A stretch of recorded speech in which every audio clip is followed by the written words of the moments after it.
అనుకోండి, వాడు ద్రవ్యయజ్ఞం దగ్గర ఫెయిల్ అయ్యాడు అని అర్థం.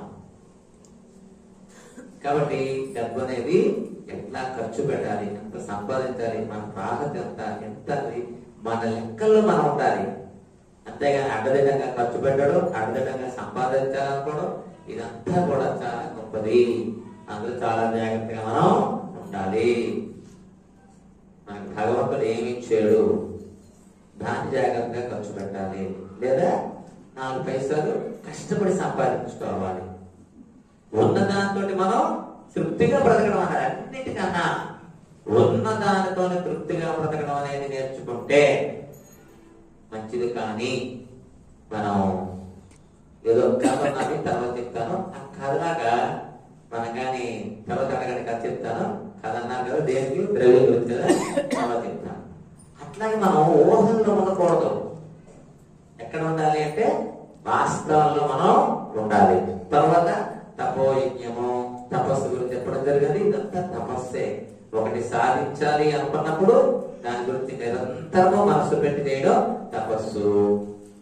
అలాగే యోగము, ఇక్కడ అన్ని టిక్లేమేంటికి యోగము, ఇవాళ మీద మనంతా చేస్తుంది యోగ జ్ఞానం, యోగ యజ్ఞము. ఇవ్వండి చీకటి లేసి వస్తున్నారు 5 గంటలకి.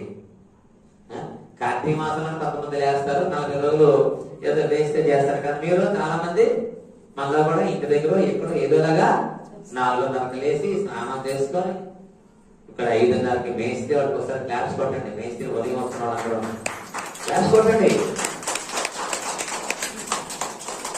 4:30 4 గంటలకు లేచి కార్యక్రమాలను ముగించుకొని ఇక్కడ ఈ టైంకి వచ్చి 6 గంటల వరకు స్నానం చేయడం అనేది ఇది మామూలు కాదు. ఇది గొప్ప త్యాగం.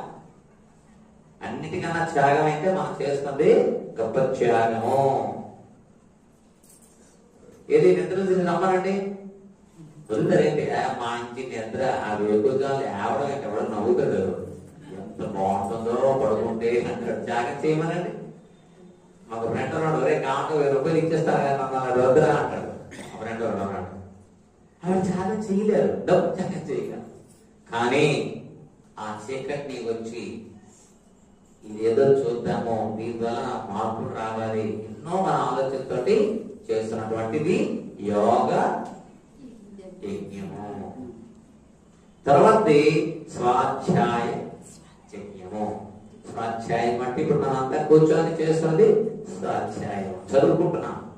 స్వాధ్యాయం అంటే ఎవరికి వాడు చదువుకుంటున్నాం. చదువుకుని ఇక్కడ మనం ఏం చేస్తాం,